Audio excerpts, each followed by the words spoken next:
Amado Padre, buen Dios, gracias Señor porque nos da la oportunidad de reunirnos nuevamente aquí en la casa del hermano José. Y quiero pedirte que lo que estudiaremos hoy, Señor, sea guiado por ti y que podamos prestar atención y aprender, Señor, de lo que tú nos quieres decir y poner en práctica y transmitir a otras personas. Acompaña al hermano José, Señor, unge sus labios, te lo pido y te lo ruego en el nombre de Jesús. Amén.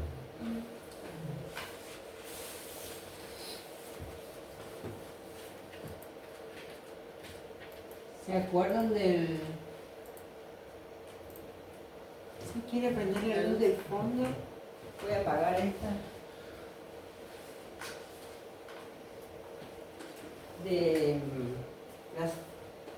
De lo que vimos el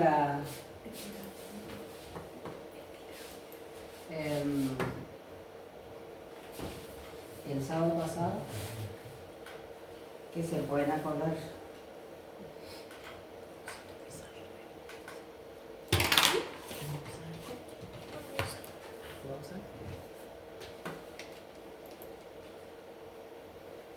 ¿Se acuerdan o no?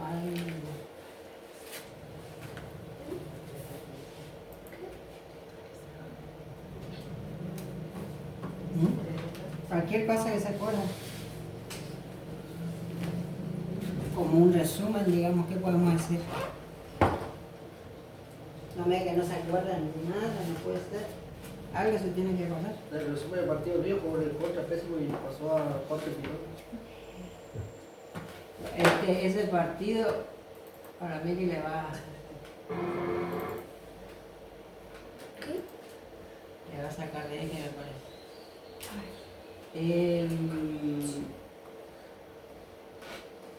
Yo no sé si es la luz del fondo o la de Juan que le saca brillo. Del fondo de esa, ¿no? Sí. Voy a prender esta entonces. ¿Y apaga la del fondo? A ver. Ahí. Bueno, algo. Ay, no me dice para dibujar. No, venía. Bueno, prende, hermana, voy a apagar esta. Es la del video, no se prende. Ah, pues sí, lo prendo mañana. Algo se va a ver.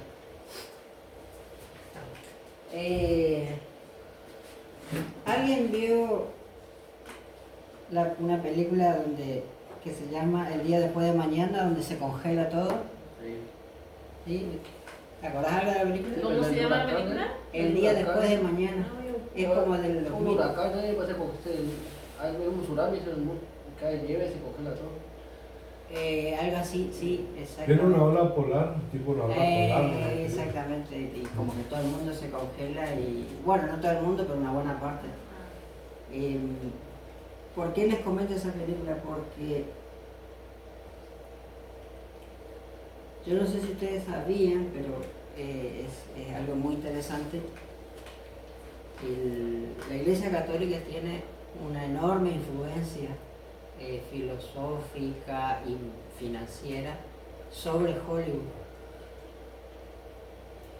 dependiendo de qué actor o de qué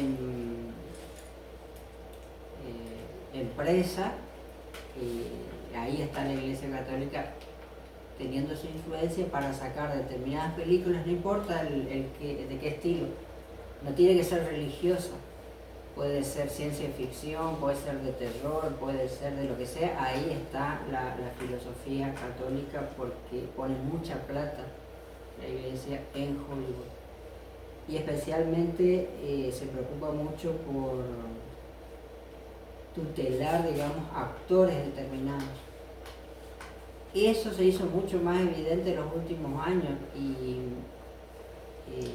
hay varios actores con nombre y apellidos muy conocidos que han ido a pedir una especie de bendición del Papa de las películas que hacen en Hollywood, y eso sin contar de que el dueño de la NBI, de paso ya me faltaron las Biblias, a ver si alguien me hace la gauchada acá de los chicos.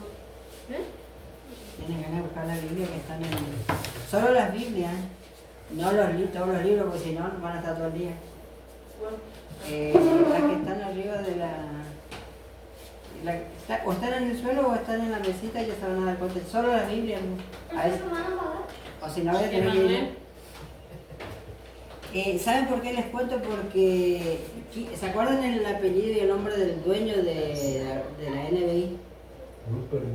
Rupert Murdoch. Ese empresario es un gran empresario, especialmente de los medios de comunicación. Y uno de las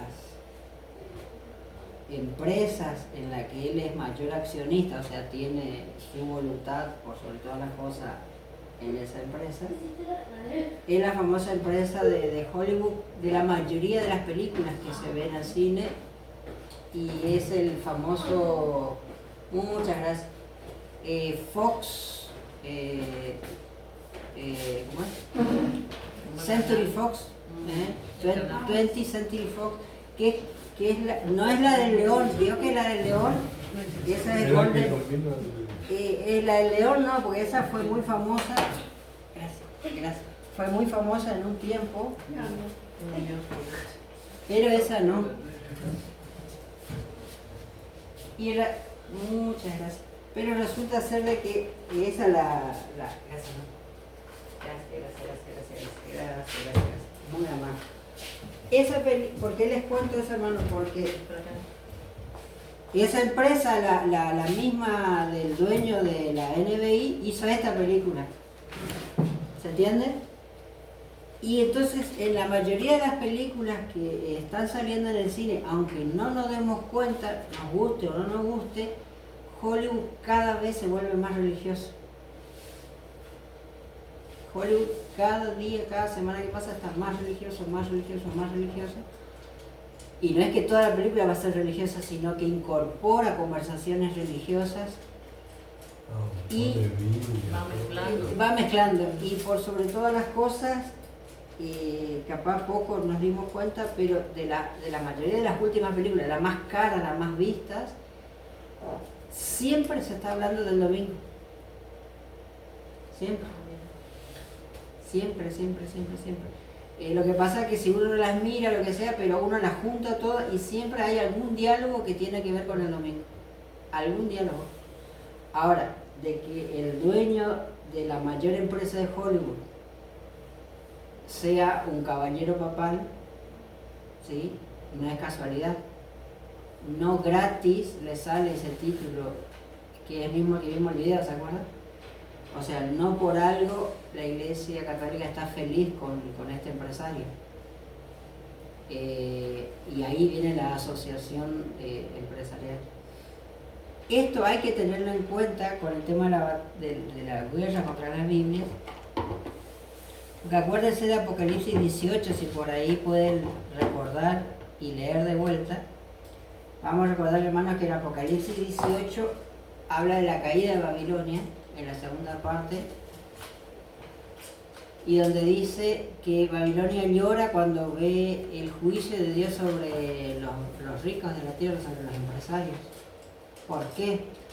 Porque dice ya perdieron su mejor socio, su mejor socia, si se quiere, en el término de Babilonia la Grande, ¿no? Dice. ¿Por qué? Dice, porque los ricos de la tierra, dice, fornicaron con ella y se hicieron grandes. O sea, si este mundo se mueve por donde se mueve, es porque las grandes empresas de cualquier tipo pasan por las manos de la Iglesia Católica. Hay varios libros que atestiguan de eso, eso no es ningún secreto, y eso viene de años, ¿no? La Iglesia no puede hacer nada si no tiene dinero, sea de la droga, sea de la trata de personas, sea de la venta de armas, sea de lo que sea. Pasa por manos de la Iglesia. Y pasa lo mismo con Hollywood también. En esa película, El día después de mañana, es muy interesantemente que, de vuelta, en una partecita muy chiquita de la película, incorporan el tema de la Biblia. Después, a ver si les puedo mostrar, hay otra película que es una película completa de Hollywood con un actor muy conocido que solamente se trata de la Biblia. y es ciencia ficción, pero es una película completa de Hollywood solamente que tiene que ver con la Biblia, es muy interesante. Y en este pedacito de la película van a ver si alcanzan a escuchar el diálogo y ahí lo conversamos, que tiene que ver con todo esto, ¿no? El indigente le da la Biblia al muchacho antes de morir.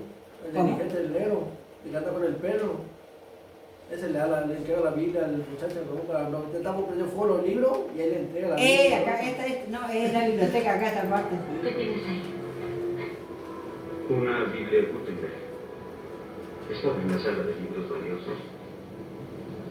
¿Crees que Dios te salvará? No, yo no creo en Dios. Sujetas esta Biblia muy fuerte. La protejo. Esta Biblia es el primer libro impreso y representa el inicio de la era de la razón. Yo creo que la palabra escrita es el logro más grande de la humanidad. Ríete. Pero si este es el fin de la civilización occidental, voy a conservar aunque sea un pedazo de ella.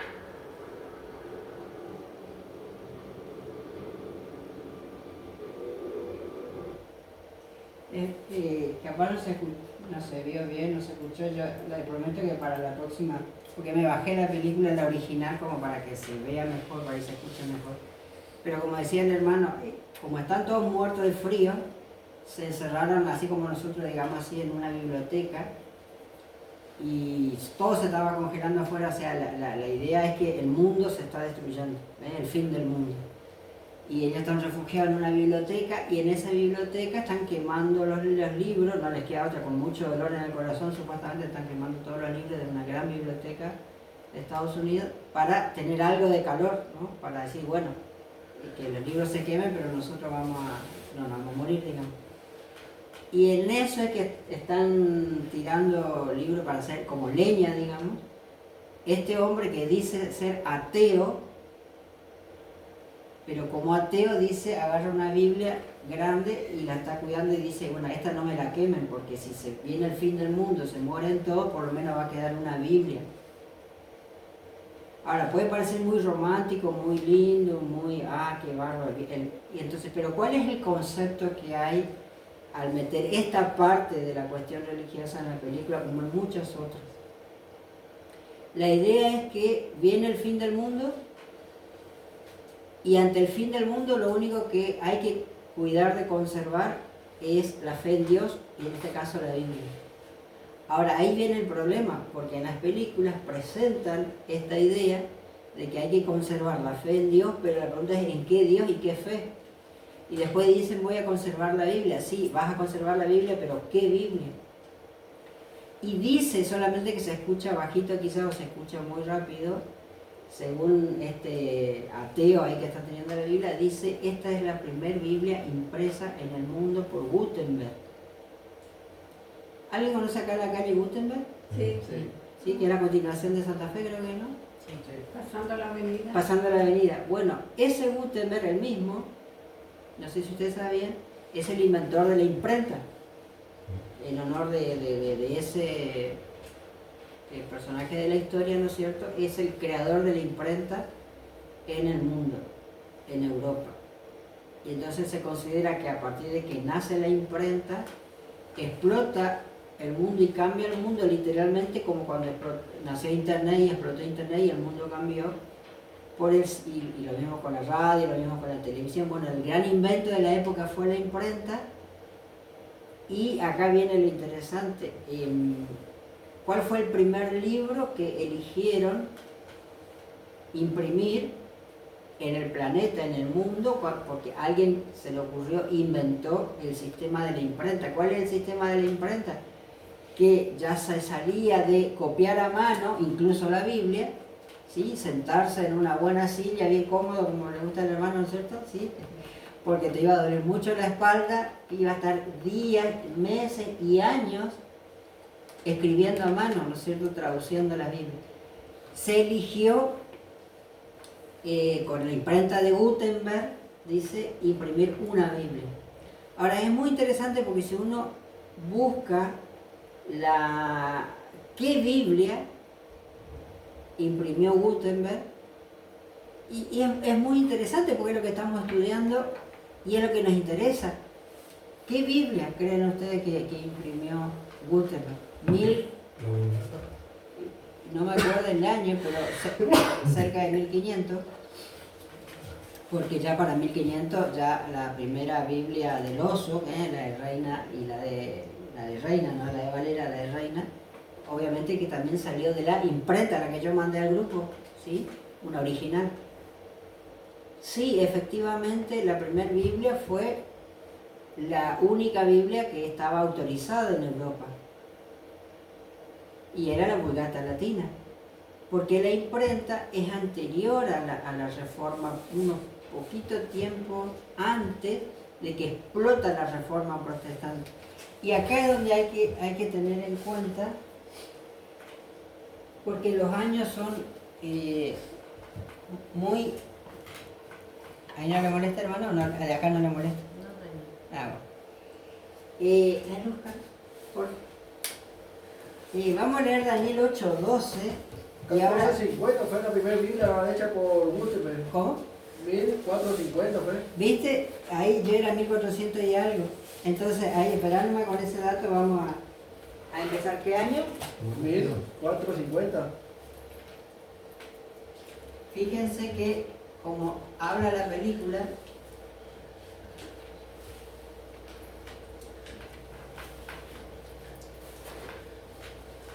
ahora no podía ser otra tampoco.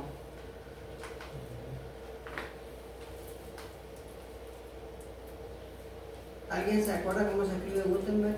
Gutenberg se escribe con G gato, U-T-E-N-B larga. ¿Cómo suena? Así. R-G. Así está. ¿Cómo suena, no?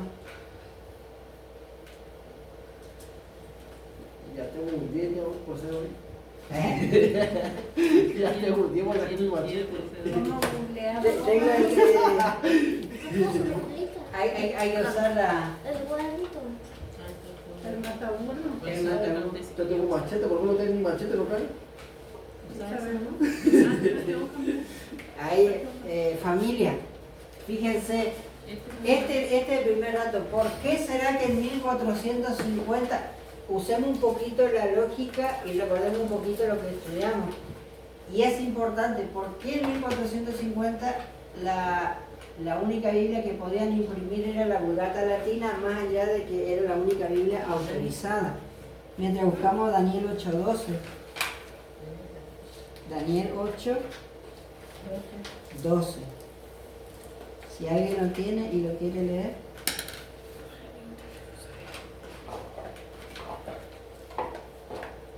Daniel 8:12. Fuerte, si alguien lo tiene. Y el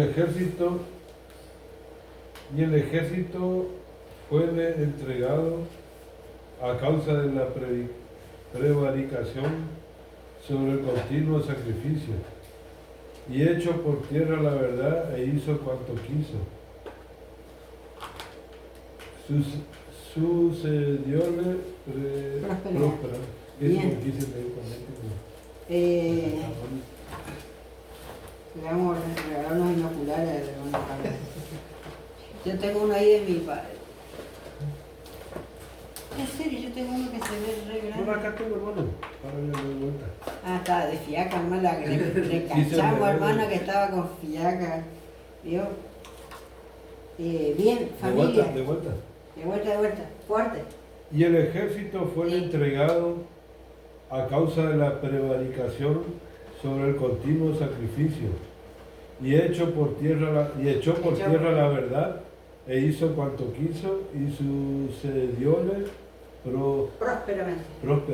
Sí, quédate tranquilo que cuando uno Tenemos empieza a un- leer la Reina Valera, como te saca del tranco del castellano común, como un castellano viejo, va a suceder eso, pero después uno le agarra la mano y ya lo lee con tranquilidad a la Reina Valera 1909. Fíjense que sin salirnos del tema de hoy, Daniel 8:12, Daniel 8 de quién está hablando en el versículo 2. Viene hablando de Roma. Ahora, nosotros reconocemos históricamente que para esa parte de la profecía de Daniel está hablando no de cualquier Roma, sino de la Roma papal, ¿sí? Y dice algo muy interesante y es lo que nos tiene que preocupar, es lo que nos tiene que quitar el sueño y tiene que ser siempre el resumen de todo lo que andamos viendo. ¿Qué dice sobre la verdad? ¿Qué haría este poder? Que se alterará la ley. No, fíjense, no salgamos del texto. ¿Qué dice el texto? ¿Qué dice lo que el hermano leyó 2 veces? ¿Qué haría con la verdad este poder? ¿Qué dice? Hecha por tierra la verdad. Ahí está, echó por tierra la verdad. ¿Sí? Prosperó en todo lo que hizo. Exactamente. Tengo que ir a la escuela de vuelta porque nunca me acuerdo si echar es con H o Con H. sin H. ¿Cómo? Echó Sí, sin Nacho. H. Ah, hecho. Echó, Por tierra. dice por tierra. ¿Qué significa echar por tierra?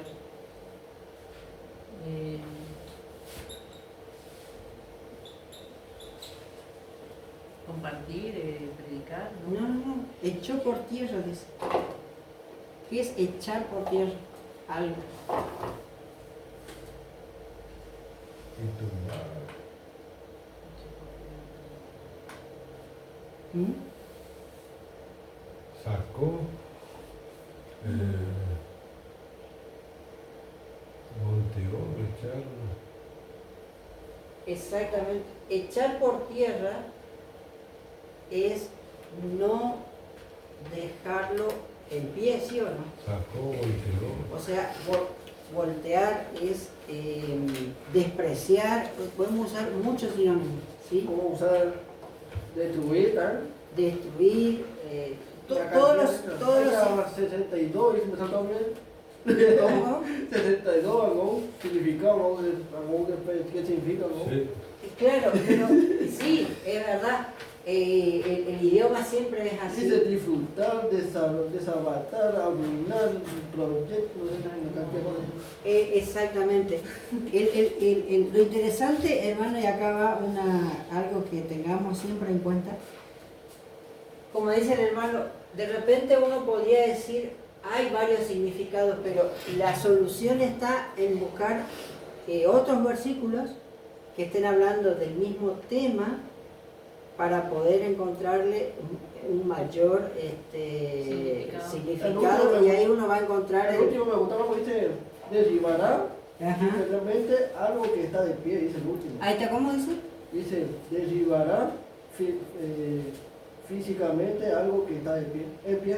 Claro. Está hablando de la verdad. Está hablando de la verdad. Fíjense que justamente comparando con muchos otros versículos que podemos encontrar en la Biblia, Dios siempre habla de exaltar la verdad, o sea, de mantener un fundamento, de mantener firme. Hay muchas figuras y muchas palabras que se usan en la Biblia acerca de la verdad en cuanto a que hay que mantenerlo en pie. Básicamente esa es la idea, mantener en pie algo es que esté vivo, que esté presente, que sea verdadero. Ahora, que venga algún poder y derrumbe, quite del camino, eche un fundamento, como un muro, digamos, es justamente el tema de atacar, derribar,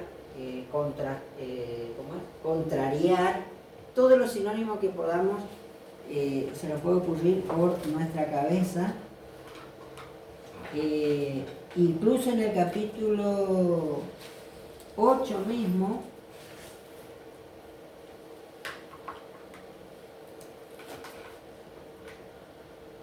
fíjense el versículo, comparemos, porque está hablando de la misma Roma, en el versículo 24, si alguien quiere leer.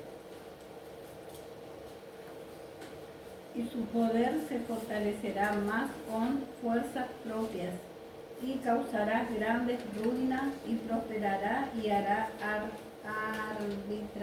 arbitramientos y destruirá los fuertes y el pueblo de los santos. Ahí está, fíjense, ahí está, ¿no? Destruirá al pueblo de los santos, dice. El mismo poder.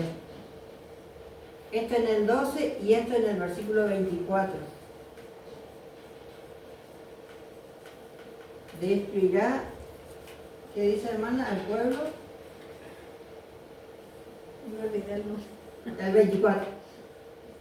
Y su poder se fortalecerá más, no con fuerzas propias, Sí. y causará grande ruina, y prosperará y hará arbitramientos y destruirá al fuerte y al pueblo de los santos. Muy bien. Destruirá al pueblo de los santos. Fíjense que si lo comparamos esto como para refrescar un poco la memoria nomás y seguimos. Comparemos esto con Daniel, el famoso Daniel 7:25. Un capítulo antes, también habla de la misma Roma papal y fijémonos en qué términos. Daniel 7:25. Y que el reino y el dominio No, y la más. No, Daniel 7, 7:27. 25. Ah, veo. Ahí está, bien. Dele, hermano, dele.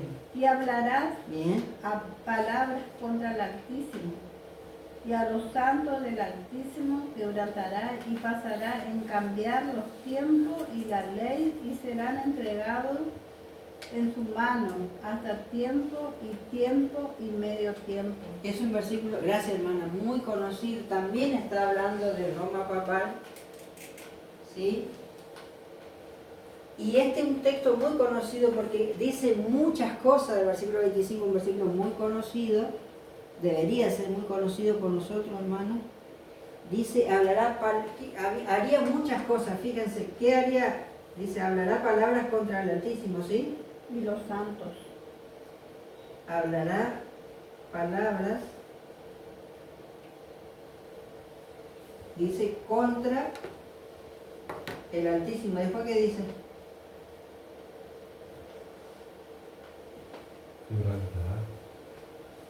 Y a los santos del Altísimo quebrantará.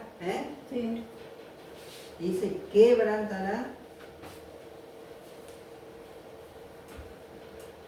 a los santos. ¿Se da cuenta que es lo mismo que arriba? Que Daniel 8. ¿Qué más haría? Dice, Y pensará en cambiar los tiempos pensará en cambiar los tiempos, dice. y la ley, Pensará en cambiar, los tiempos y la ley. dice, los tiempos y la ley. Son dos cosas que intentaría cambiar, dice. Y serán entregados en su mano, exactamente, y ahí dice esa famosa frase de hasta tiempo tiempo y tiempos y medio y tiempo. medio tiempo. Fíjense que ahí lo vamos a conectar con, ya van a ver con qué versículo, dice tiempo, dice que tendrá poder por cuánto, vamos a poner así, ¿no? Tendrá este poder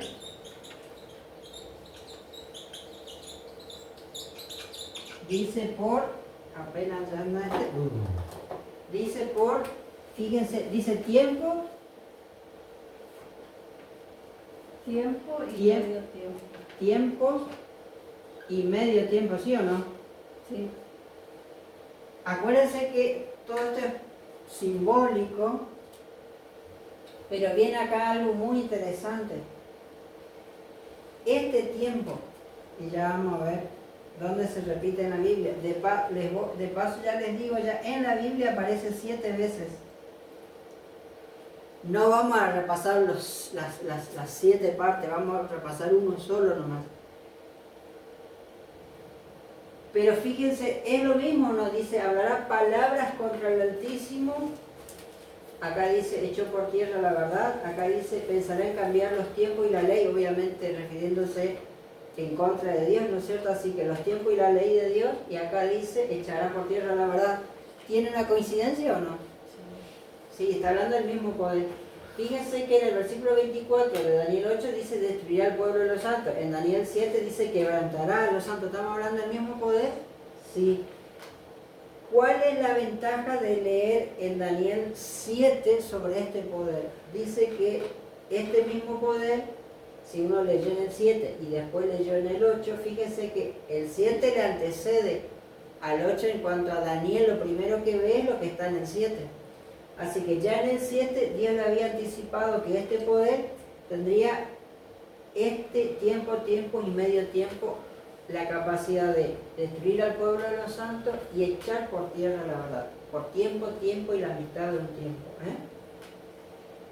Ese tiempo se repite, ya le digo, 7 veces en la Biblia, no la vamos a mirar toda a las 7 veces, pero si quieren les referencio por lo menos, y si quieren estudiar en la semana, ¿sí? Si no pongan el grupo de ¿Para qué? Para que lo estudien. WhatsApp. Para que no estudie, dice el hermano. A ver, Daniel 7:25 es la primera referencia. Vamos a la segunda, no la vamos a, ¿cómo es que se dice? Vamos a escribirla nomás, pero no la vamos a leer ni nada. La otra es 12:7. Daniel 12:7. ¿Sí? Ahora vamos a Apocalipsis, que es donde están las otras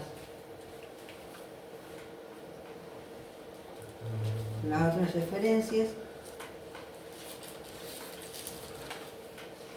Y muy interesantemente la primera referencia es en el capítulo 11.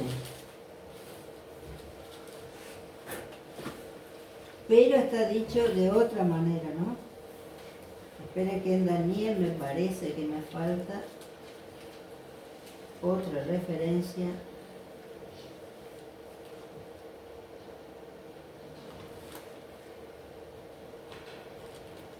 No, creo que no.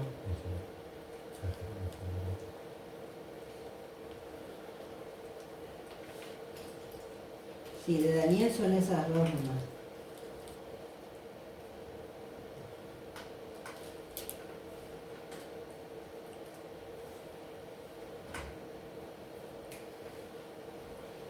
Sí, vamos ahora a el 11:2 y 11:3. ¿Y dónde?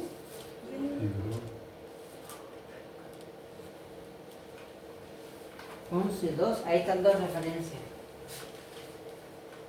Apocalipsis 11:2 y 11:3.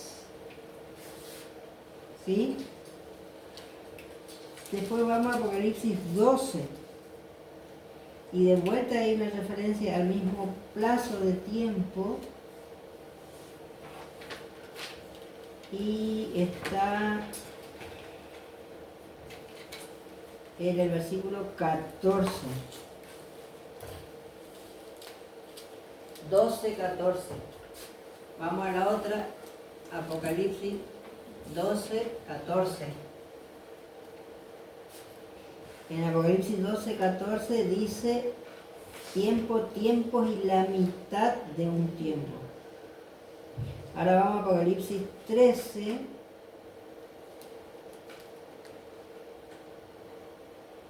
Y fíjense que en el versículo 5 dice 42 meses. Entonces vamos a Apocalipsis 13:5. ¿Cuánto nos falta ahí? 1, 2, 3, 4, 5, 6. ¿Nos falta uno?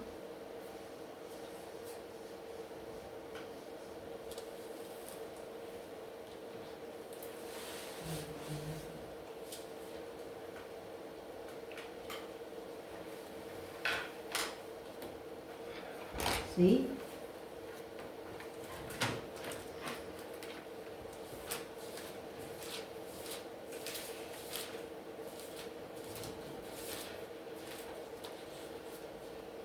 Y me estoy olvidando de uno. ¿Cuál podría ser? ¿Alguien no se acuerda? ¿Dónde podría estar? Apocalipsis 11, 2 y 3 dice. Sí.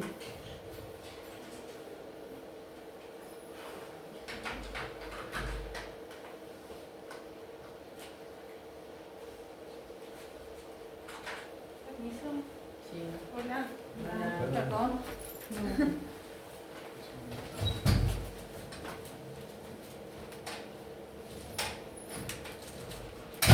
Me está faltando uno. ¿Dónde podría estar?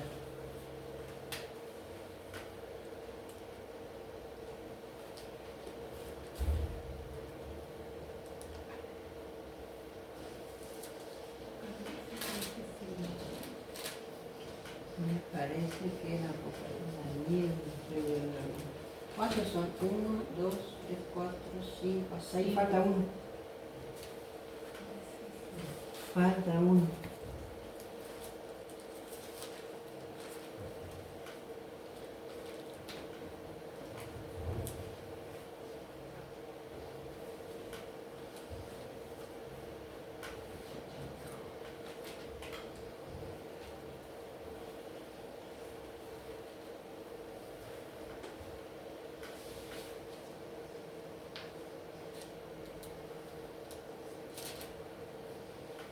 Falta uno. ¿Cuál podría ser? Tiene que decir 1260. Ah, en Apocalipsis 12, hay dos. Ahí está, ahí está. Vamos a Apocalipsis 12. Esto hay que tenerlo anotado siempre, porque es muy interesante. 12:6. 12, exactamente, gracias hermano. Hay un premio para la hermana. Y la mujer huyó al desierto, un lugar preparado por Dios para que allí su El sustente 6 y el 14. durante 1260 días. Estas 7 referencias dicen tiempo, tiempo y medio tiempo. Después dice, también dice 42 meses.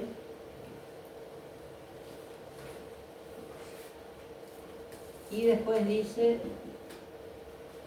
1260 días. Fíjense que acá hay algo muy interesante, si pueden ver hermanos. Para la forma de contar el tiempo para los hebreos, para ellos cuando se refería a tiempo, se estaba refiriendo a años, ¿sí? Año, años y medio año, ¿sí? ¿Se entiende?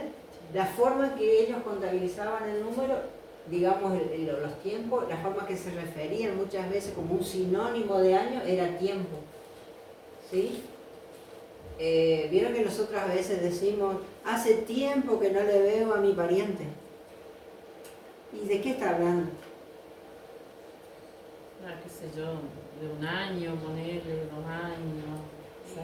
Claro, supongamos que hace 2 semanas no le veo, no decía hace tiempo, le decía hace rato, en todo caso, ¿no? Hace rato que no le veo, pero generalmente tiempo nosotros lo usamos como a mucha cantidad de días, semanas, incluso años, ¿no es cierto? Es como que hace tiempo. De la misma manera que, o similar a como nosotros usamos la palabra tiempo, porque en realidad nos estamos refiriendo a años, ¿no es cierto? El hebreo tenía esta costumbre, ¿no? Y fíjense que es muy interesante porque juntando las 7 referencias de la Biblia a este tiempo, resulta ser de que tenemos referencia en concepto año, referencia en concepto meses y referencia en concepto días. ¿Se entiende? O sea, de las 3 formas, considerando la forma de referirse al año, o considerando meses, o considerando días, es muy interesante porque de las 3 formas Dios está anunciando en referencia a este poder el tiempo que iba a echar por tierra la verdad, ¿se entiende? Eso es lo que dice Daniel y Apocalipsis. Muy interesantemente estas 2 referencias de Daniel y estas 4 referencias de Apocalipsis son que se refieren a lo mismo. Adelante, adelante. Vamos a dejar en el video para que suba a YouTube. Familia, yo les pregunto, ¿por qué será que hay 2 referencias en Daniel y 4 referencias en Apocalipsis? ¿Por qué será? ¿Alguna idea? No importa si nos equivocamos, la idea es encontrarle lógica a lo que la Biblia revela. ¿Por qué piensan ustedes? ¿Por qué creen que hay solo 2 referencias en Daniel y hay el doble de referencias a lo mismo en Apocalipsis? ¿Alguna idea? Quizás porque en Apocalipsis se hable de los últimos tiempos. Va por ahí la cosa, hermano, exactamente, va por ahí la cosa. ¿Otra idea? Pero exactamente, va por ahí la cosa. Carlos, hermano, ¿se entiende, no, lo que estamos diciendo? O sea, un mismo tiempo Dios lo referencia 7 veces en la Biblia. 2 están en Daniel y 4 en Apocalipsis, pero porque hay mayor información en Apocalipsis que en Daniel.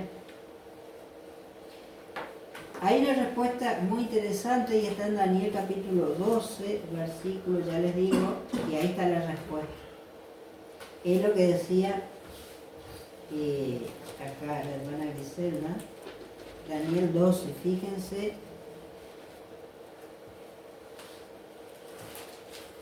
Si alguien quiere leer el 7 y el 8. Del 12.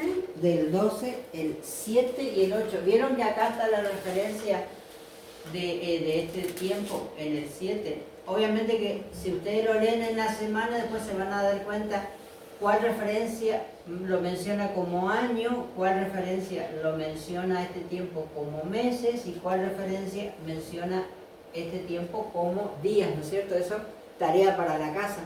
Pero leamos el 7, donde hay una referencia, y el 8 seguidamente.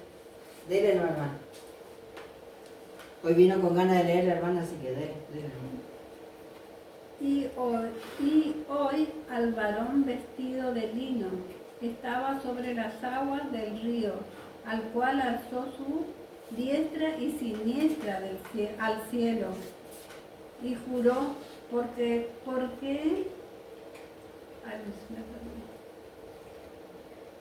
Y juró porque él vive por los siglos. Será por un tiempo, 2 tiempos y la mitad de un tiempo.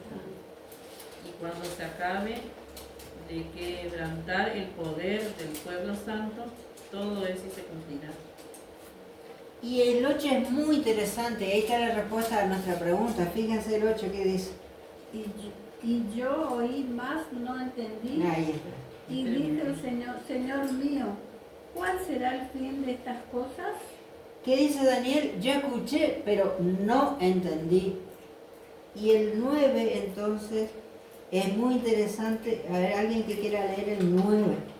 Él respondió, anda Daniel, estas palabras están cerradas y selladas hasta el tiempo del fin. Ahí está, ¿no? Fíjense que ¿por qué entonces hay 2 referencias en Daniel y sin embargo hay 4 en Apocalipsis? Fíjense que la respuesta está en lo que al mismo Daniel le pasó. Dice que Dios le revela este tiempo primero en el capítulo 7 y después en el capítulo 12. Y si uno estudiara la vida de Daniel, que lo puede estudiar por ejemplo, en Profetas y Reyes, y en el libro de la hermana White, se va a dar cuenta, o si lee con un poquito más de detenimiento la Biblia, va a ir captando qué poder estaba en el capítulo 7 y qué poder estaba en el capítulo 12 en el tiempo de la vida de Daniel. Significa que cuando la primera vez Daniel escuchó ese tiempo, era bastante joven, por decir así. Y ya en el capítulo 12, cuando él escucha de vuelta eso, ya tenía unos cuantos años encima. Significa que no es al mismo día, ni al mismo tiempo, ni en el mismo año que Daniel recibe esto. Era en una edad de su vida, bajo un imperio, y después imagínense todo lo que pasó, ya él más viejo, con otro imperio. Dios vuelve con otra visión y vuelve a repetirle el mismo tiempo que cuando era más joven. Es muy interesante. Entonces, pero ¿cómo en el versículo 8 y 9 dice Daniel? Sí, Señor, escucho, pero no entiendo. Pero registra Daniel. Entonces, ¿qué le dice? ¿Cuál es la respuesta de Dios? Le dice, yo te lo revelo, pero no es para tu tiempo. No es para este tiempo del pueblo de Dios. Dice, está reservado, sella eso, dice, porque está reservado para el tiempo del fin. Dice que este tiempo le dice que está sellado, ¿no? Sí. Y que solamente sería justamente comprendido cuando llegue el tiempo del fin. Y es muy interesante porque no vamos a estudiar ese tema, pero cuando llega el tiempo del fin, cuando llega ese periodo que Daniel es el que revela en qué año de nuestra vida arranca el tiempo del fin, sabemos que también entonces en Apocalipsis, si bien fue revelado al poco tiempo, en el año más o menos 90, el año 100 de nuestra época, y sin embargo, como el mismo Apocalipsis está reservado para el tiempo del fin, entonces hay más información. Y como hay más información, entonces se da en días, en meses y en años, porque uno si repasa Apocalipsis 11, Apocalipsis 12 y Apocalipsis 13, muy interesantemente, se va a dar cuenta que las tres categorías están en Apocalipsis. ¿Me siguen? Sí. En Daniel hay esta categoría, ¿no? Entonces como casi como una categoría cerrada, ¿no? Pero para que no quede duda, en Apocalipsis se revelan las otras dos categorías, meses y días. Y también años para conectar con Daniel, porque si no estaría uno como suelto. No sé si se entiende el punto. El punto es que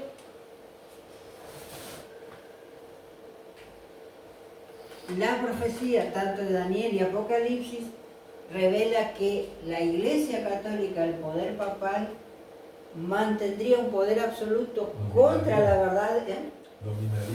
Dominaría contra, ¿no es cierto? Dice el pueblo de los santos, con palabras contra el Altísimo, atentando contra los tiempos de Dios, que en otra oportunidad podemos ver qué son los tiempos de Dios, contra la ley de Dios, y todo esto dice, como dice Daniel, por 1260, y nosotros le ponemos años, porque en la profecía días son años, ¿no es cierto? Y eso lo podemos ver en otra parte de la Biblia, pero básicamente este es el periodo en que se echaría por tierra la verdad. Ahora, ¿cuándo empezó este poder? ¿Cuándo nació la Iglesia Católica? Bueno, la Iglesia Católica no nació con Pedro como se pretende. La Iglesia Católica nació en el año 538, ¿sí? No nació tampoco con Constantino, como muchos quieren decir, o uno ve a veces documentales en la tele, no. El Constantino, el emperador, en esa época de Roma, sí permitió mucho sobre la Iglesia Católica, pero no nace proféticamente la Iglesia Católica con Constantino. Porque son varios emperadores que... ¿Y cómo se considera eso, hermano? Cuando había la Iglesia Católica, ¿qué era? ¿Era un poder? Nada, no existía. No existía. El mundo no sabía lo que era la Iglesia Católica hasta el año 500.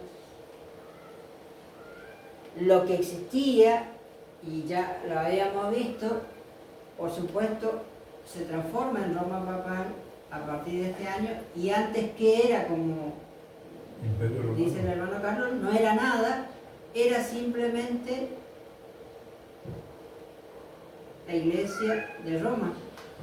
Nada, ese que vimos que ese se fue depravado. Ese que vimos, o sea, la misma que hoy existe en Italia, pero ¿como qué? Como una iglesia. Hagamos de cuenta que, digamos, qué sé yo, la iglesia de Corrientes. ¿Y dónde tiene su templo la iglesia de Corrientes? Y bueno, tiene en tal dirección. La iglesia de Buenos Aires. Acá lo interesante es que Corrientes, por ejemplo, no sería un ejemplo. ¿Por qué? Porque el poder católico buscó, o sea, mejor dicho, digo mal, el poder, los obispos, digo bien, los obispos buscaron el poder donde el poder estaba. ¿Se entiende o no? ¿Dónde estaba el poder del imperio? No iba a estar en Egipto, no iba a estar en Gran Bretaña, no iba a estar en España, en Hispania, como se llamaba entonces. ¿Dónde iba a estar el poder? En la capital del imperio. ¿Y dónde estaba la capital del imperio? No estaba en Milán, no estaba en África, estaba en Roma. En esa ciudad capital del imperio, los obispos dijeron, acá hay poder y podemos ocupar el poder.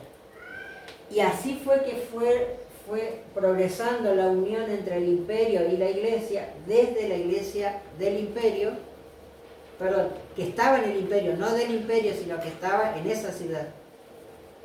A ver, hagamos de cuenta hoy, supongamos que hay una iglesia local X en Washington, en la capital de Estados Unidos. Pregunta, ¿dónde se mostrará o se verá más poder en Estados Unidos? ¿En Washington o en California? Vamos a poner otro estado. ¿Dónde habrá poder en Estados Unidos? ¿En Washington o en California? ¿O en Los Ángeles? Evidentemente en Washington, porque es la capital del país. En esa capital del país, los obispos dijeron, acá vamos a encontrar poder. Y el mayor amigo que encontró la iglesia, no el único por supuesto, pero el mayor amigo, como entre los primeros, no fue el primero, pero fue el mayor primero, ¿sí? Fue Constantino. Y eso está en el conflicto de los siglos si uno busca. El punto es que en el año 538 sucedieron muchas cosas que dice la profecía y nace la Iglesia Católica porque asume un poder absoluto. Ese poder se le termina cuando se cumplen 1260 años y ese es el famoso año de 1798. Y en ese año sucede algo muy interesante y que es que ese periodo le antecede lo que muchas veces nuestros chicos, nosotros mismos, si alguna vez recuerdan, estudiamos en historia en la escuela sobre la famosa Revolución Francesa. El famoso, muchos lo confunden la Revolución Francesa con Napoleón. Pero no es que Napoleón Bonaparte inició la Revolución Francesa, sino que Napoleón Bonaparte después es hijo de la Revolución y después él hace su propia gesta, digamos, su propio esfuerzo por convertirse en emperador de toda Europa, pero eso viene después de la Revolución Francesa. ¿Y por qué es importante tenerlo en cuenta? Porque tristemente muchos pastores adventistas o hermanos adventistas incluso confunden todo lo que es historia y dicen cualquier incoherencia, por no decir otra cosa, y eso no nos quita credibilidad como hijos de Dios, porque decimos cualquier cosa que nunca sucedió. Es como que uno diga que Buenos Aires está en África. ¿Se entienden? O sea, si vos empezás a decir incoherencia, o sea, ¿cómo van a creer que vos estás predicando la verdad? Si lo más mínimo estás diciendo incoherencia. Bueno, entonces muchos confunden la obra de Napoleón con la profecía. Napoleón Bonaparte no está en la profecía, indicado directamente. Lo que sí directamente habla de la profecía de Apocalipsis es de la Revolución Francesa, que es otra cosa. ¿Se entiende? ¿Por qué? Porque la Revolución Francesa es la que termina con el poder papal. ¿Se entiende? ¿Por qué la Biblia, por qué Dios tiene que hablar de la Revolución Francesa? Porque la Revolución Francesa es la que da fin al poder de la Iglesia Católica. ¿Sí? Entonces la Revolución Francesa le da fin al papado.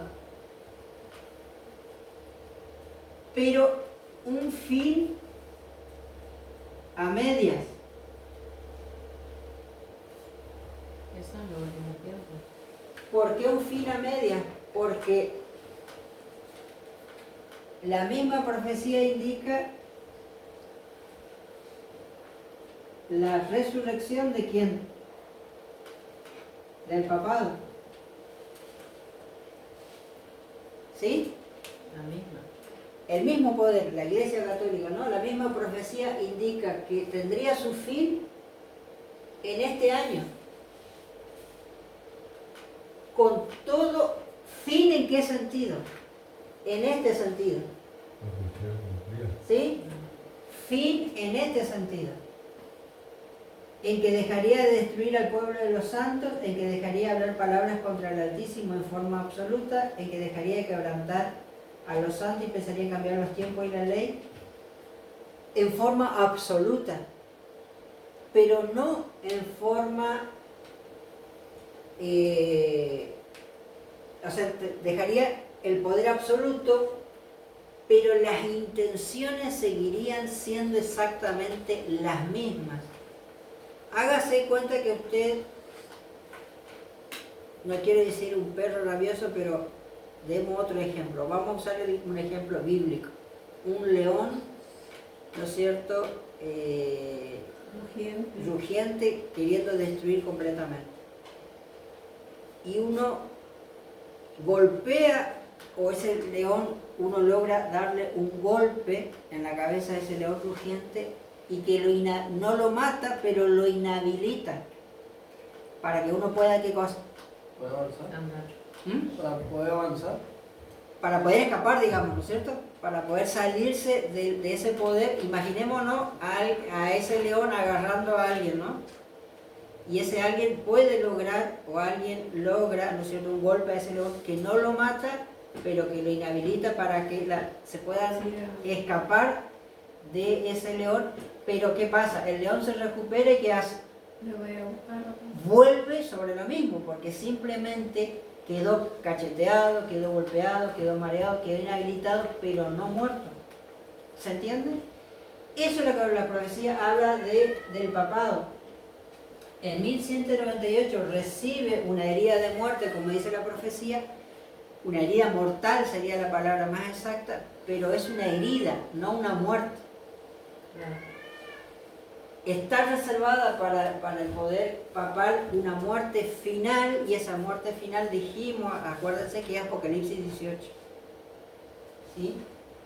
Entonces, por eso decimos fin del papado, pero a media, ¿no es cierto? Porque resucitaría. Ahora, acá viene lo interesante. Durante todo este tiempo el papado persiguió, ¿no es cierto? Dice, destruirá al pueblo de los santos. ¿Sí? Acá dice quebrantará. Pero ¿cuál es el otro trabajo que se encargó de hacer el papado? ¿Cuál?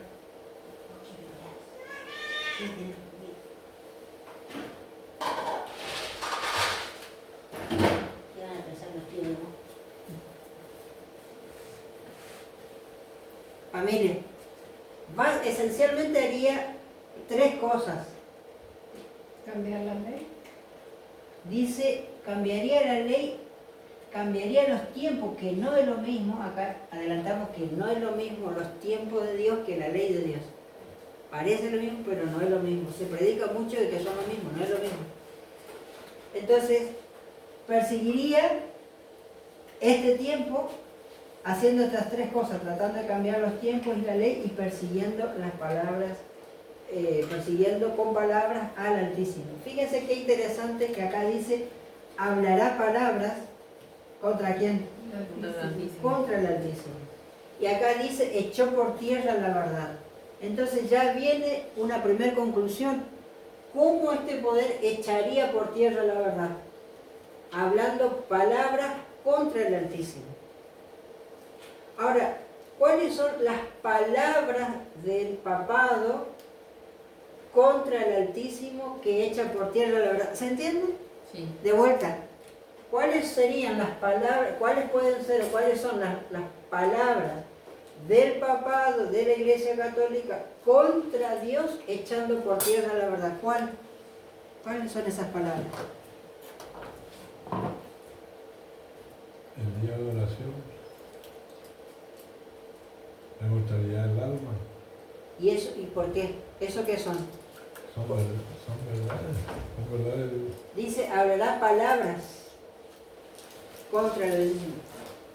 Pero vos me estás diciendo un día, y un día no es una palabra, es un día. ¿Y entonces? La inmortalidad del alma, me decís. Sí, está bien, pero la inmortalidad del alma es una condición, no una palabra. ¿Se entiende o no?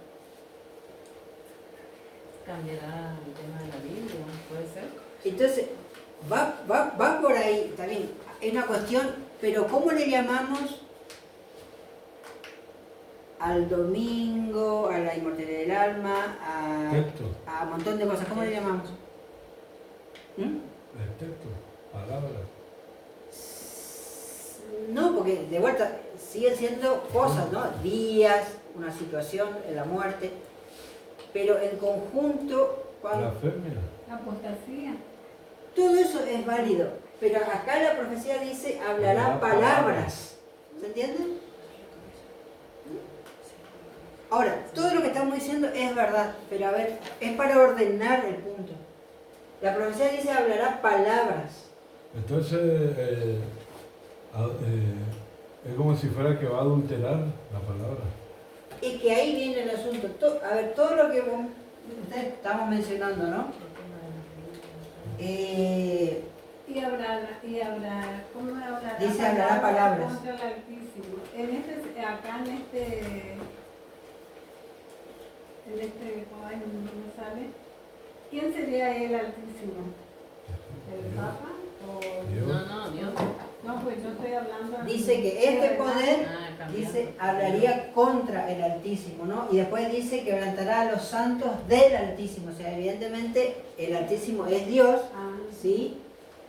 A los santos, ¿vieron que el versículo dice del Altísimo? ¿O no dice así? Sí. Claro, quebrantará a los santos del Altísimo. Sería Así que los santos del Altísimo son justamente el pueblo de Dios, ¿no es cierto? Sí, Y hablará palabras. Fíjense que acá Carlos menciona el domingo. el Papa. ¿Qué más mencionaste? El tema de la muerte, ¿no? ¿Qué más podemos mencionar?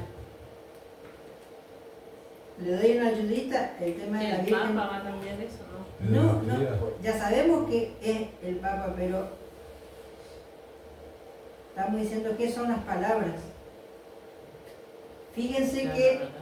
¿eh? La verdad, o sea, la verdad. Fíjense que qué son todo esto, el tema del domingo, la muerte de la Virgen María, los santos, qué más que podemos agregarle, tantísimas cosas más que le podemos El agregar. Papa decía.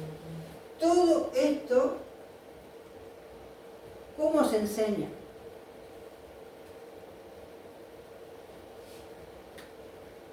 la palabra del hombre nomás. ¿No? Exacto, va por ahí, hermana. Y en este caso, las palabras de quién? Del poder papal.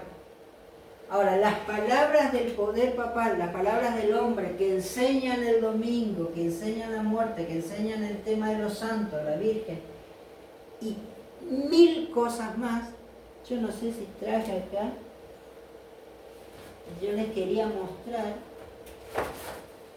No lo tengo acá. Bueno, pero sí, esto sirve como ejemplo. Fíjense, me encantaría, porque no lo tengo acá, pero háganme acordar si pueden el sábado que viene. Tengo la fotocopia de un libro que dice de la A a la Z las palabras de la Iglesia Católica, de la A a la Z. Yo decía el cambio de texto de las Biblias. Y va por ahí, Pero origen del exactamente. lenguaje, dice. El lenguaje va cambiando el lenguaje de la Biblia. Y De los hay católicos como tienen una Biblia. 24 cosas ahí.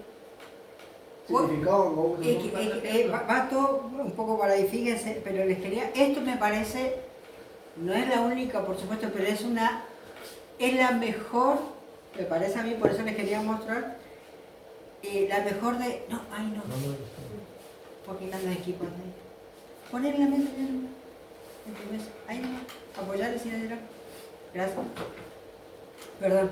Familia, esto me parece la mayor demostración de lo que estamos queriendo mostrar acá con Daniel 7:25. Este es el libro, ¿no? Lo tengo fotocopiado, se llama Diccionario de Controversia. ¿Por qué se llama diccionario? Porque va de la A a la Z y pregunta, las palabras, ¿cómo las construimos? Todo lo que hablamos, todo lo que decimos, ¿acaso no es con el diccionario? ¿Sí o no? De la A a la Z, todo lo que es nuestro lenguaje, ¿sí o no? Nuestra palabra. Y muy interesantemente este libro, ya les digo de qué año, a ver si está por ahí, porque yo siempre miro los años de los libros, ¿saben por qué? Porque antes se hablaba de estos temas y ahora ya no. Bueno, les debo el año, pero por ahí pueden buscar. Muy interesantemente algunos libros, yo no sé si tenían miedo o qué, pero a ver. Dice Teófilo, que es el que escribe este libro, nació allá por el año 1850.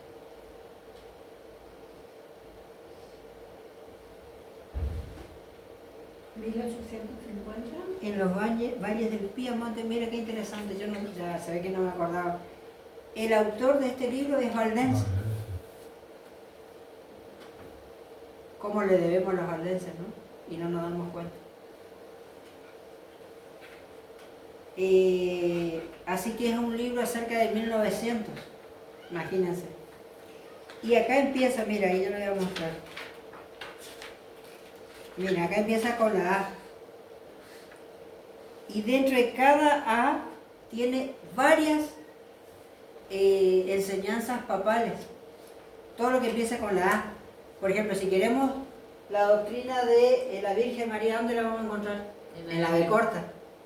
¿Sí o no? Ah. O en la M de María, depende, hay que buscar. ¿Se entiende o no? Ah, va por abecedario. Va por abecedario, de la A a la Z, y por cada letra todas las doctrinas papales, católicas, que pueden estar dentro de la A, dentro de la E, dentro de la G, dentro de la... Fíjense, a ver, elijan una al azar, a ver, una. Palabras. No, letra. Y ahí buscamos la palabra. P. ¿Eh? P. P, a ver, ¿qué encontramos en la P? J. Pecado. A ver. Catecismo. Sí. M. Espere, estoy buscando la P.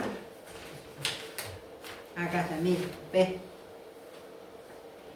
Miren, dentro de la P, hermana, está padres de la iglesia, toda una enseñanza del catolicismo sobre, según la Iglesia Católica, quiénes son los padres de la iglesia, autoridad de los padres y por qué hay que respetarlos. Acá está San Agustín, por ejemplo, todo lo que la Iglesia Católica enseña sobre los padres de la iglesia. Después, paganismo, miren, cómo el paganismo dentro de la Iglesia Católica. O sea que Agustín no es un nombre bíblico. No, para nada, No. para nada, es antibíblico por donde uno le mire, Sí. todo lo Te contrario. hablaba de San Agustín, que el escritor de... Exactamente. Fíjese acá, en la palabra P está papa, por ejemplo. ¿Cómo enseña la doctrina de qué es un papa la Iglesia Católica? Y así, ¿no es cierto? ¿Se entiende o no? De la A a la Z, todas las palabras contra el Altísimo. ¿Se entiende o no? ¿Qué son las palabras contra el Altísimo? Simplemente, familia, son... ¿Qué cosa? La doctrina católica. ¿Sí o no? Ahora, la doctrina católica uno lo puede encontrar repartido de muchas maneras, pero son las palabras. Vamos a un ejemplo práctico, ¿sí? ¿Dónde será que podemos encontrar doctrina católica oficial por esencia? No le vamos a preguntar al cura del barrio, ese no. ¿A quién le vamos a preguntar sobre la doctrina católica? ¿Quién es el que enseña? ¿Dónde está la doctrina de las palabras del papado, las palabras de la Iglesia Católica? ¿Dónde están? En el catecismo. En el catecismo. Acá está. Al catequista sería. ¿Sí? Fíjense que este es un catecismo viejo. Ah, mira, usted tiene el libro. Y fíjense de qué año es. Este catecismo es de 1700. Fíjense, miren, este catecismo que tengo en la mano es de, miren, de casualidad, este mismo que está en nuestra mano acá, es de 1761. Imagínense, este que está acá. Es de 1761, anterior a 1798. Estas son las palabras contra el Altísimo. Toda la enseñanza papal hecha palabra, por supuesto, ¿para qué cosa? Echar por tierra la verdad de Dios. Porque usted no puede poner la palabra de Dios y el catecismo juntos porque uno choca contra el otro. Alguien miente, uno de los dos miente. O miente la Biblia o miente el catecismo. Pero juntos no pueden estar. Pero hay algo que sí puede estar junto. La Biblia católica. La Vulgata. Una Biblia Vulgata latina católica. Vulgata latina católica. ¿Sí o no? Eso sí puede estar junto. ¿Por qué? Porque se enseña lo que está ahí en la Porque Biblia. se enseña lo que está acá. ¿Hasta ahí estamos? Sí. El problema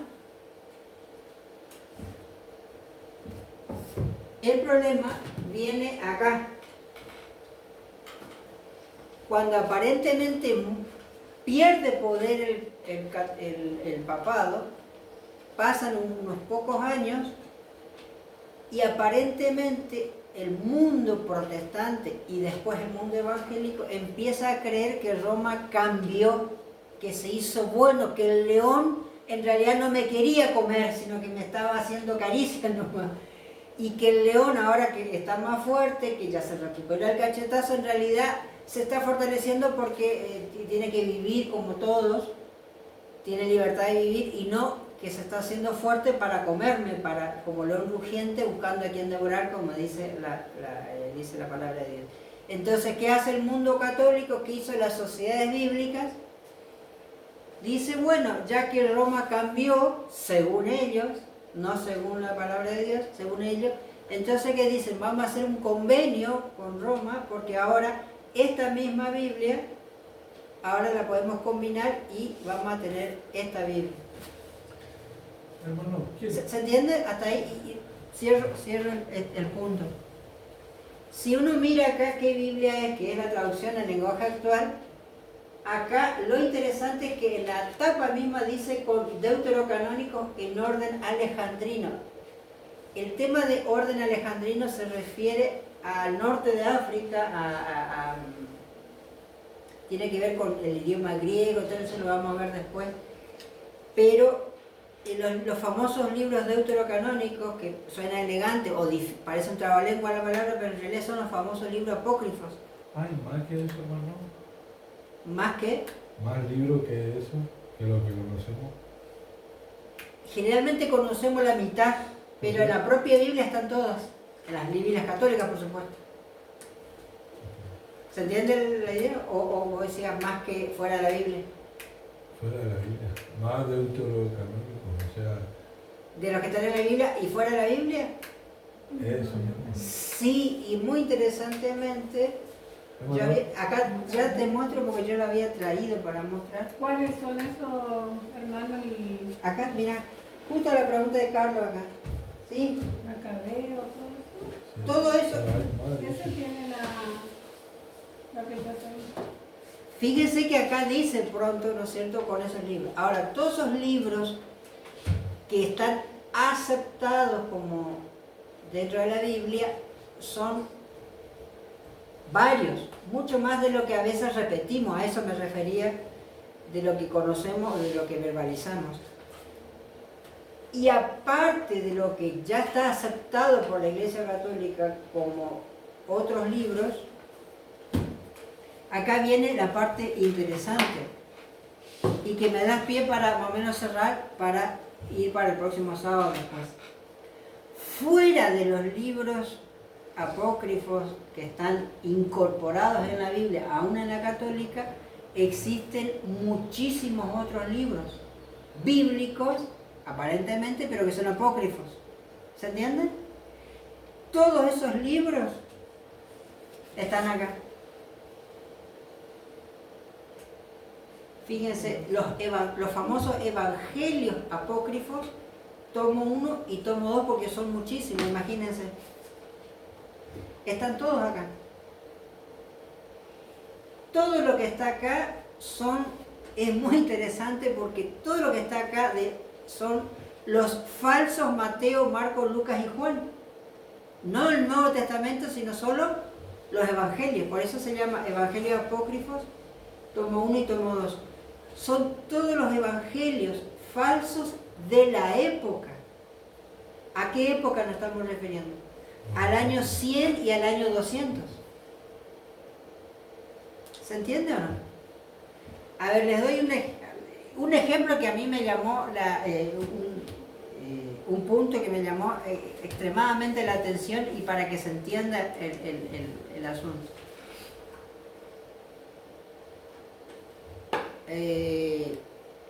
¿Alguien recuerda o alguien hizo o vio, lo que sea, cuando llega Navidad y que se hace el pesebre en forma de cueva, como una cuevita? Sí. Y todavía se acostumbra, ¿sí o no? Tipo un hornito.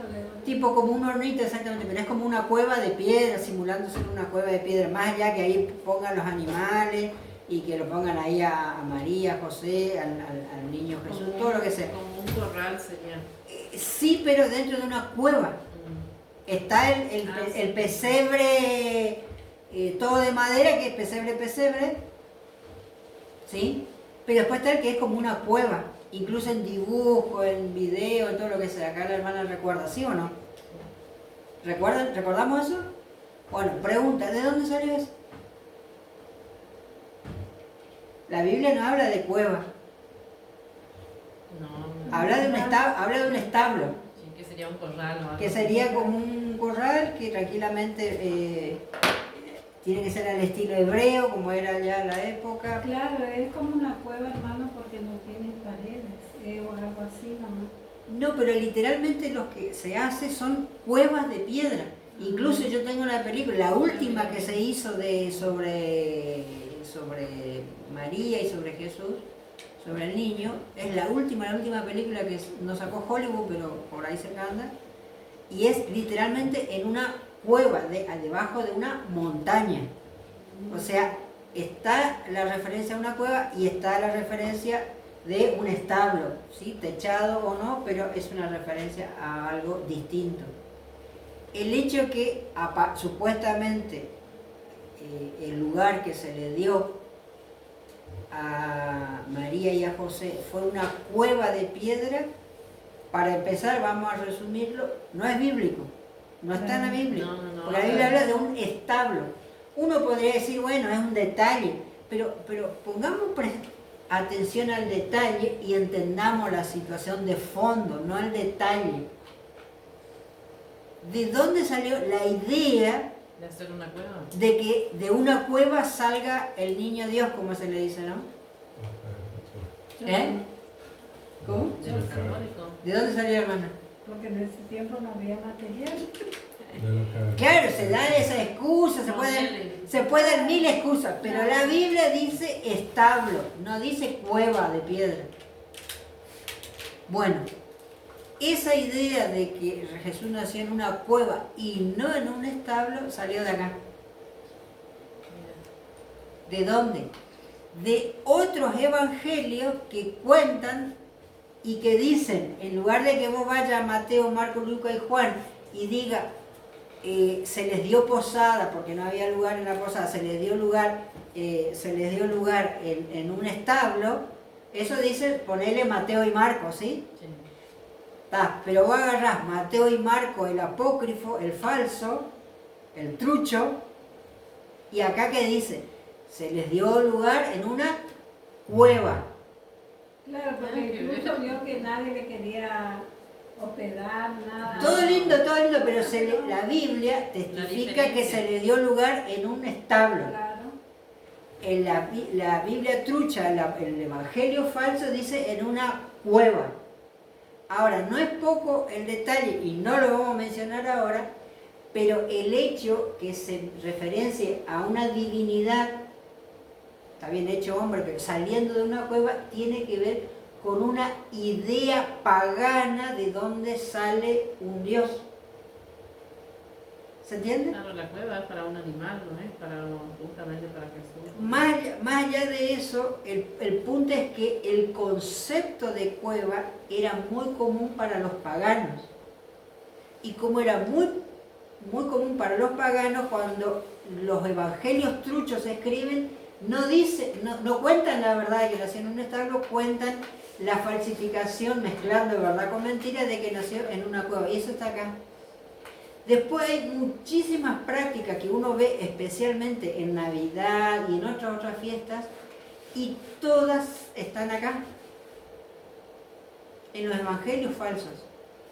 Entonces el punto es el siguiente: esas prácticas católicas hoy, por ejemplo, el tema de Navidad, no están en la Biblia, ni siquiera no están en la Biblia, ¿sí? Ni siquiera en la Vulgata Latina. Pero está acá y lo asume la Iglesia Católica acá. ¿Por qué? Y con esa pregunta terminamos hoy. Porque lo que necesitamos entender es el concepto. Vamos de vuelta. Estas Biblias truchas son de acá. ¿Sí?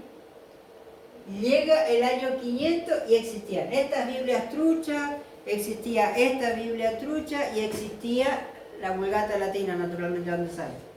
¿Sí?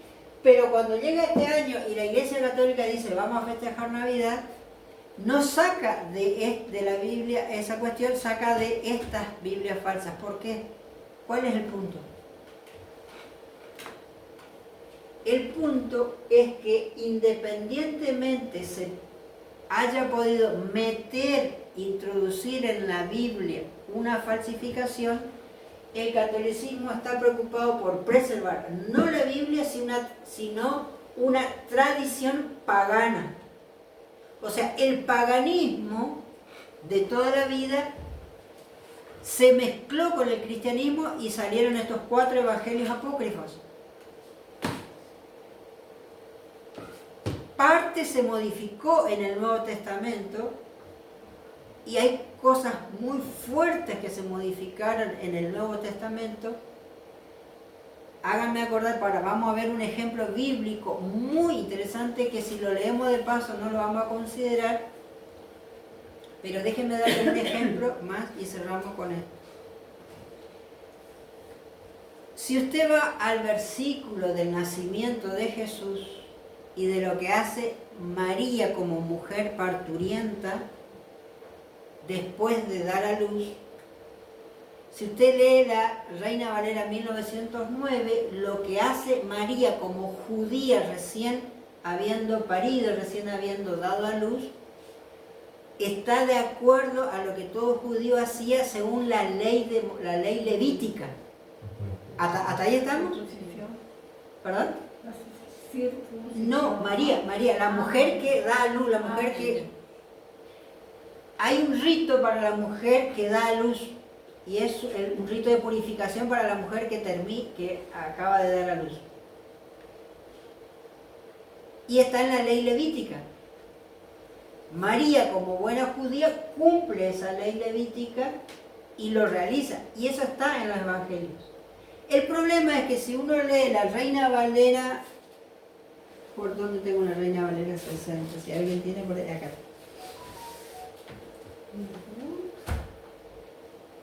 El tema es que si uno lee la Reina Valera 60, eso lo vamos a ver el sábado que viene, la 1909, María cumple el rito de purificación después de parir, todo lindo, todo bien, según la ley levítica, y lo hace a la perfección. Ahora, uno lee esos versículos en la Reina Valera 60 y, oh casualidad, interesantemente uno se encuentra con algo interesante. María no cumple esa ley levítica como ordenaba la ley levítica. Y de la manera en que está traducido el texto bíblico, hace mostrar de que María era una mujer especial, distinta a todas las otras mujeres. Y no una mujer común que Dios elige para el nacimiento de Jesús. Y es un versículo cambiado en relación a la ley levítica. ¿Se entiende o no? O sea, uno lee la Reina Valera 1909, María es una mujer común. Uno lee la Reina Valera 60 y María es una mujer no común, es una mujer superior al común. ¿Se entiende cómo el catolicismo va cambiando punto por punto las cosas? Entonces, vamos a cerrar, familia. Pero ahí yo les quería mostrar esto. Acá llegó, fíjense. Esta es del grupo, ¿sí? Esta no es mía, se compró con el aporte de todos. Así que cuando nos separemos, no sé qué, hermana, ¿de quién va a quedar esto? Vamos a hacer un sorteo o vamos a cortar en pedazos y vamos a hacer fotocopia. Hay que partir en 6 pedazos, no sé. Vamos a hacer fotocopia. Vamos a hacer fotocopia. Familia. El detalle, vamos a hacer descarnadamente gráficos y seguimos el sábado que viene. Este es el Nuevo Testamento, no solamente los Evangelios, sino desde Mateo hasta Apocalipsis, ¿sí? Todo el Nuevo Testamento. ¿Sí? En griego, ¿no es cierto? El original, el aceptado original, vamos a llamarlo así. Usted no está queriendo cambiar. Yo le estoy queriendo cambiar, hermano. Este es el único Nuevo Testamento en este bendito mundo aceptado como verdadero. ¿Se entiende o no? No, amén no.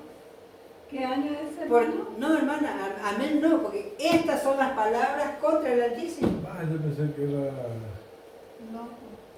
verdadera. Y no, porque esta es a ver, síganme porque no me están siguiendo las palabras. Este es el único Nuevo Testamento en el mundo aceptado como verdadero por la sociedad bíblica y por quién más. Por la Iglesia Católica, porque le hicieron, repito, ¿quién colaboró para hacer esta Biblia? Esta que está en nuestra mano acá. ¿El Chai? No, esa es la otra Biblia. Martini. El jesuita Martini. ¿Sí? Y para que ustedes vean que no estoy mintiendo, les paso si quieren y lo miren, acá está. Carlo Martini. Autor de ese libro. ¿Cómo? Es autor de ese Es libro. uno de los autores. ¿Eso hicieron entre varios también, hermano? Sí, pues, tiene una historia larga. Ahí vamos a empezar a ver la historia del Nuevo Testamento, ¿sí? Ahora, ¿cómo es posible que Carlo Martini llegue como enviado del Papa al Nuevo Testamento? Porque dijimos, en 1798 la Revolución Francesa le da fin al poder del papado, pero a medias, porque iba a resucitar. En el camino, El mundo protestante y el mundo evangélico dijo la Iglesia Católica no era tan mala. En realidad, antes perseguía a la Biblia, antes echaba por tierra la verdad, ahora quiere que la Biblia esté en manos de la gente. Entonces dijeron lo de la sociedad bíblica, traigamos a la Iglesia Católica para que nos ayude. ¿Y qué hizo la Iglesia Católica? Feliz vino y ayudó. Hoy esta es el único Nuevo Testamento aceptado como verdad por el mundo. Pero esta palabra, ¿es palabra de Dios o es palabra contra el Altísimo? Contra el Altísimo. Es palabra contra el Altísimo. Es un Nuevo Testamento contra el Altísimo. Si queremos hacerlo gráfico, acá tenemos el Nuevo Testamento, ¿no es cierto? Bueno, todas las doctrinas que están en estos falsos evangelios, en algún sentido están metidos acá adentro. ¿Se entiende? Y eso le va a preguntar mucho. ¿Cómo sabemos que todo eso está metido ahí adentro? Fiel a la práctica católica, acá está el texto. ¿Sí? En griego. Y acá abajito, toda esa letrita hormiga chiquita que uno ve, va haciendo referencia a la Vulgata Latina, al Evangelio de Tomás. ¿Existe el Evangelio de Tomás? Acá sí. ¿Sí? Y de esa manera. Ahora, esto es palabra contra el Altísimo. El único Nuevo Testamento aceptado como verdadero, pero es absolutamente falso. ¿Cuál es el único? ¿Cuál es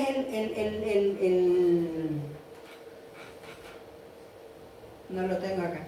¿Cuál es el que le hace la contra? El año 2000.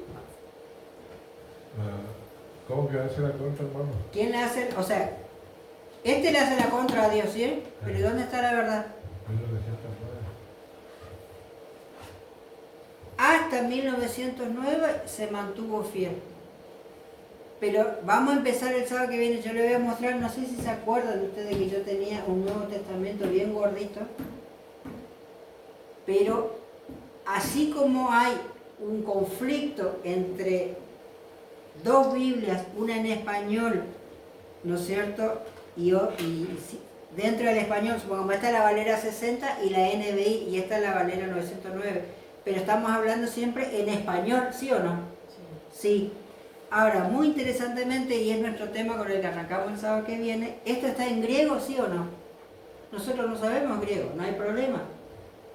Pero la lucha de los que quieren la verdad y que saben griego, también existe. Lo tengo arriba, no lo traje. Pero ahí lo vamos a ver el sábado que viene. Yo tengo el Nuevo Testamento en griego de la que se traduce Reina 1909. ¿Se entiende el conflicto? O sea, acá usted tiene un Nuevo Testamento, esta es la Biblia entera, ¿no? Pero el Nuevo Testamento.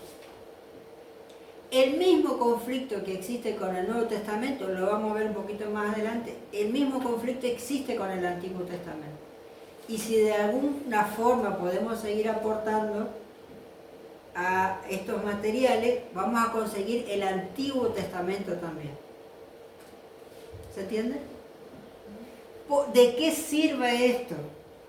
Ustedes dirán, pero si este es el falso, ¿de qué me sirve? Y justamente vamos a ver ejemplos de versículos concretos, por ejemplo, para ver si Chaik, si se sujetó a Reina Valera o si Chaik se sujetó a estas palabras. ¿Se entiende? Y van a ser versículos y capítulos específicos de la Biblia. Entonces nadie te va a poder mentir, porque acá lo tenemos en nuestra mano. No es de la boca para afuera lo que estamos diciendo, sino algo real, concreto, que lo podemos fotocopiar, oler, sentir, ver. Para entender en dónde estamos metidos, ¿sí?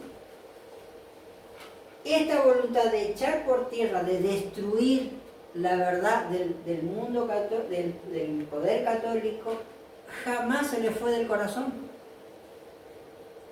La hermana White describe muy concretamente y dice: Roma no cambia.